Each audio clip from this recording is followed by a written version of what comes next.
From the finalists, the first round of finalists of our Young Artist Awards, having heard some very poetic playing of Chopin, we now get to hear two actual poems with a pianist who has chosen my favorite synesthesiac Russian, namely Aleksandr Scriabin, who did hear colors when he heard certain chords and wrote them down as such.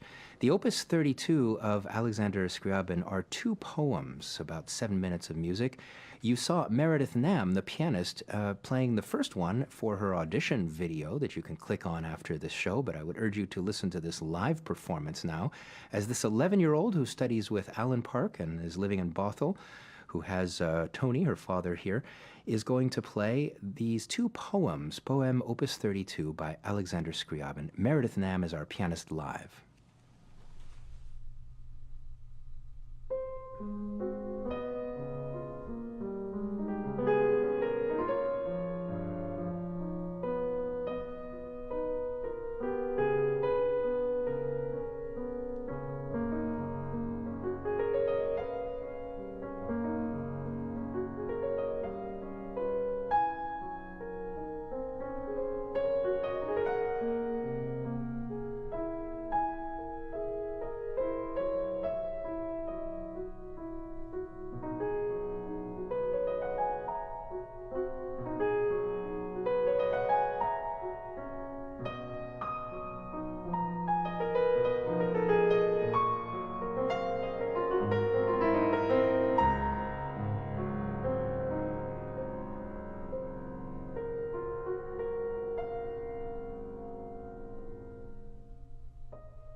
with the particularly sensuous language of Aleksandr Scriabin, who is heading towards his more reptilian phase, crawling out of the mammalian one that started off his Chopin adoration career, and then eventually, as he developed his language, to be really a signature and almost instantly recognizable harmonic universe, heading into his Opus 32 a few years before his death from septicemia. A fascinating Russian character who wrote those two poems, Opus 32 in F-sharp major and D major, we heard with pianist Meredith Nam, an 11-year-old Gateway Middle School sixth grader from Bothell, who studies with Alan Park and is gold medal Seattle International Piano Festival winner, as well as something unusual, silver medalist for a duet with her sister Naomi, who's here tonight, as well as her father Tony. In April, just recently, at the Performance Arts Festival of the East Side, Meredith won first place in both solo and concerto categories, 3 medals from the Russian Chamber Music Foundation, and Russian music seems to be very natural to you. Meredith Nam, welcome to Northwest Focus Live. Thank you very much. It's an honor to be here. Well, it's an honor to hear your sound. And as an 11-year-old taking on Scriabin, I just have to wonder, did Alan Park, your teacher, put this in your lap, or did you ask to play Scriabin? My teacher selected it for me. And any reason why? Are you particularly susceptible to this kind of Russian dreamy music? Or was it just an experiment that worked for you? I think it was more of an experiment because when I first heard this, I just thought it was a jumble of notes. But I needed to working on the melody because I wasn't really good at it at the time. Yeah, especially the first of those two poems. You sort of wonder where you are harmonically. Where am I? When am I going to get home? Where am I now? It can be a bit confusing to step into that language.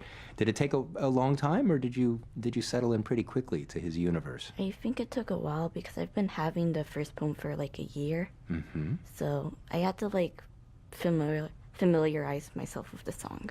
And also, he asks for a lot of techniques, from the pianist, a lot of your thumbs crossing over each other and stuff like that, doesn't he? Yeah. Yeah. But are you enjoying playing Scriabin now? Yeah, I really enjoy it. Well, you have a touch for it, so I'd say it would be great to hear more of it from you. Russian music seems to be, though, in your fingers, because coming up in November at the Meydenbauer Center in Bellevue, you have the Rachmaninoff Second Piano Concerto with the Heritage Symphony Orchestra. That's a real crowd raiser. Are you ready? Are you feeling ready for that one? Yeah, I'm really excited. The whole thing, or just the first movement? Just the First movement, yeah. That's a killer piece of music. How long have you been working on it?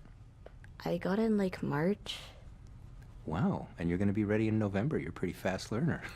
Okay. Is there anything that you do in your approach, in your practice? Do you learn pieces backwards? Do you play things super slowly, one hand at a time? What's your approach? I usually do one hand at a time, the melody. Mm-hmm. And then about how many hours a day do you practice? 1.5 hours, sometimes 2. Yeah, okay. And do you give yourself a break for an entire day sometimes? Not really. I tried to keep consistent. Yeah, well, it pays off. It pays off in the way you play. A real pleasure to hear from you, Meredith, and good luck with Rachmaninoff, too. You're going to want a full house for that one, because they'll probably be all on their feet when it's all done with that final chord. That is at the Meydenbauer Music Center in Bellevue in November, and we'll make sure that we can get you the information about Meredith Nam's performance. Thank you so much for being on Northwest Folk.